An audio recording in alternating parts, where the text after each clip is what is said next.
bagaimana tolak ukur parameter keimanan itu untuk bisa menilai apakah kita masih beriman kepada Allah. Di dalam surat Al-Anfal ayat yang kedua Allah mengatakan innamal mu'minuna alladzina idza dzukirallah wajilat qulubuhum. Sesungguhnya orang-orang yang beriman itu sesungguhnya yang disebut orang-orang beriman itu adalah zukirallah, jika disebut Allah atau nama Allah, wajilat qulubuhum, bergetar hati mereka.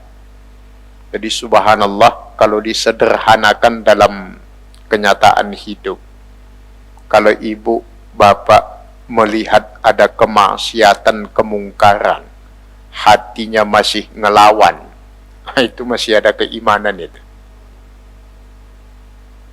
Jadi kalau ngelihat ada orang melakukan kemaksiatan, hati kita masih menyalahkan, berarti masih ada iman itu. Tapi kalau sudah membiarkan, bahkan membenarkan atau mendukung, wah, gawat itu. Itu namanya gawat alias Gatot. Gawat itu. Tapi kalau masih protes, masih tidak terima, kita nggak usah bicara dulu dia ingin merubah, masih bertolak belakang dengan apa yang dia lihat dari kemungkaran, masih ada iman. Itulah yang disebut dengan wajilat qulubuhum. Salah satu bentuknya. Yang disebut nama Allah itu bukan hanya nama secara tulisan, secara ucapan, tetapi juga dalam makna yang seluas-luasnya. Ketika disebut nama Allah, wajilat qulubuhum,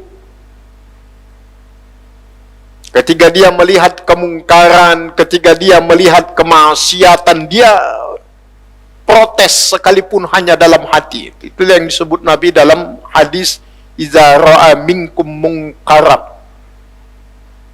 Jadi kalau melihat kemungkaran itu, ya falyughayyir biyadihi, ada kemauan untuk merubahnya, minimal protes dengan hatinya, sekalipun itu ad'aful iman, itu iman yang paling lemah.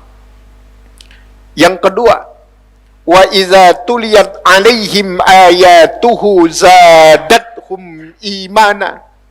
Dan ketika dibacakan kepada mereka ayat-ayat Allah, iman mereka bertambah.